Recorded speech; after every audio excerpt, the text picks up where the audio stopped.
हरे कृष्णा, जय श्री राधे। आज की इस वीडियो में आप वैशाख मास के शुक्ल पक्ष में आने वाली मोहिनी एकादशी की व्रत की कथा सुनेंगे। मोहिनी एकादशी कब मनाई जाएगी, एकादशी तिथि के शुरू होने और समाप्त होने का समय क्या है, द्वादशी तिथि का सही समय और एकादशी व्रत के पारण का सही समय, इन सब की जानकारी की एक वीडियो पहले ही हमारे चैनल पर अपलोड हो चुकी है। अगर आपने नहीं सुनी है तो सुन लीजिएगा। आज की इस वीडियो में हम शुरू करते हैं मोहिनी एकादशी व्रत में सुनी जाने वाली कथा। युधिष्ठिर बोले, हे जनार्दन, वैशाख मास के शुक्ल पक्ष की एकादशी का क्या नाम है, उसका महत्व क्या है, उसकी विधि क्या है, आप सब मुझसे कहिए।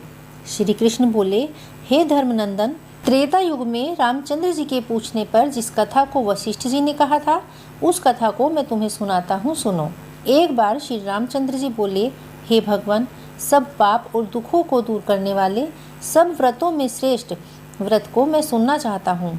वशिष्ठ जी बोले, हे राम, तुमने बहुत अच्छा प्रश्न किया, तुम्हारी बुद्धि श्रद्धा युक्त है। हे राम, वैशाख शुक्ल में जो एकादशी है उसका नाम मोहिनी है। वह सब पापों को दूर करती है, इस कारण यह प्रत्येक मनुष्य के करने योग्य है। यह पापों को दूर करने वाली है और दुखों को नष्ट करने वाली है। इस शुभ कथा को एकाग्रचित होकर सुनो। सरस्वती नदी के तट पर भद्रावती नाम की एक सुंदर पुरी थी। वहाँ धूतिमान नाम का एक राजा राज्य करता था। वह धैर्यवान, सत्यवादी और पराक्रमी था। वह राजा चंद्रवंश में पैदा हुआ था।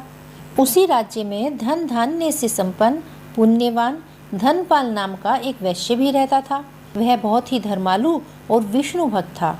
उसने नगर में अनेकों भोजनालय, प्याऊ, कुएं, सरोवर और धर्मशालाएं भी बनवाई थी। सड़कों पर आम, जामुन, नीम आदि के बहुत से वृक्ष भी लगवाए थे। उसके 5 पुत्र थे, सुमना, सद्बुद्धि, मेधावी, सुकृति और धृष्टबुद्धि। इनमें से उसका जो 5वां पुत्र था धृष्टबुद्धि, वह महापापी था। वह अपने पितरों आदि को किसी को नहीं मानता था, किसी देवी देवता की पूजा नहीं करता था। वह वेश्याओं और दुराचारी मनुष्यों की संगति में रहकर जुआ खेलता और पर स्त्री के साथ भोग विलास करता तथा मध्य मास का सेवन भी करता था। इस प्रकार वह अनेक कुकर्मों में अपने पिता के धन को नष्ट करता रहता था। वह पापी सदा मदिरा पान करता रहता था। एक बार उसके पिता ने उसे मदिरा पान पिए हुए और एक वेश्या के गले में भुजा डालकर घूमते हुए देखा तो त्रस्त होकर उसने उसे घर से निकाल दिया। उसके सभी भाइयों ने भी उसे अपने आप से अलग कर दिया। घर से निकाले जाने के बाद वह अपने गहने, कपड़े सब कुछ बेचकर अपना निर्वाह करने लगा। जब उसका सब कुछ नष्ट हो गया तो वेश्या और दुराचारी साथियों ने भी उसका साथ छोड़ दिया। अब वह भूख और प्यास से दुखी रहने लगा। कोई सहारा न देखकर वह चोरी करना सीख गया। एक बार वह चोरी करता हुआ पकड़ा गया तो धनपाल वैश्य का पुत्र होने के नाते चेतावनी देकर उसे छोड़ दिया गया, मगर दूसरी बार वह फिर पकड़ में आ गया। अब राजा ने इस बार उसे कारागार में डाल दिया। कारागार में उसने बहुत दुख भोगे। बाद में राजा ने उसे नगरी से निकल जाने को कहा। वह नगरी से निकलकर वन में चला गया और वहाँ जंगली पशु पक्षियों को मारकर खाने लगा। कुछ समय पश्चात वह एक बहेलिया बन गया और धनुष बाण लेकर पशु पक्षियों को मार मार कर उन्हें खाने लगा और अपना समय बिताने लगा। एक दिन भूख प्यास से व्यथित होकर वह खाने की तलाश में घूमता हुआ कौंडिन्य ऋषि के आश्रम में पहुंच गया। उस समय वैशाख का महीना था और कौंडिन्य ऋषि गंगा स्नान करके वापस लौट रहे थे। उनके भीगे हुए वस्त्रों के छींटे उस पर पड़ने से उसे कुछ सद्बुद्धि प्राप्त हुई। वह कौंडिन्य मुनि से हाथ जोड़कर कहने लगा, हे मुनि, मैंने जीवन में बहुत से पाप किए हैं। आप इन पापों से छूटने का कोई साधारण सा उपाय जो बिना धन के पूर्ण हो सके मुझे बताइए। उसके ये दीन वचन सुनकर मुनि ने उस पर तरस खाकर उससे कहा कि तुम वैशाख महीने के शुक्ल पक्ष की मोहिनी नाम की एकादशी का व्रत करो, इससे तुम्हारे समस्त पाप नष्ट हो जाएंगे। मुनि के यह वचन सुनकर वह बहुत प्रसन्न हुआ और उनके द्वारा बताई गई पूरी विधि के अनुसार उसने अपना एकादशी का व्रत पूर्ण किया।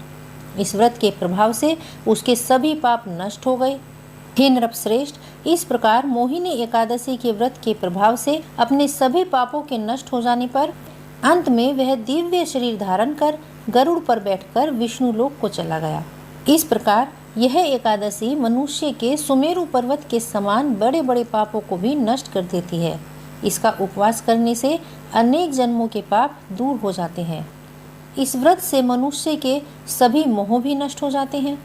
संसार में इस व्रत से श्रेष्ठ कोई व्रत नहीं है। इसके महात्म्य को पढ़ने से अथवा सुनने से 1000 गौदान का फल प्राप्त होता है। इस एकादशी की कथा सुनने से वैशाख मास में किए जाने वाले दान से जो पुण्य प्राप्त होता है उसके बराबर पुण्य फल मिलता है। इसलिए हर मनुष्य को यह व्रत अवश्य रखना चाहिए और इसकी कथा भी अवश्य पढ़नी या सुननी चाहिए। उम्मीद है यह कथा आपको पसंद आई होगी। अगर वीडियो आपको पसंद आई हो तो इसे लाइक करना मत भूलिएगा। जय श्री कृष्णा, जय माँ एकादशी।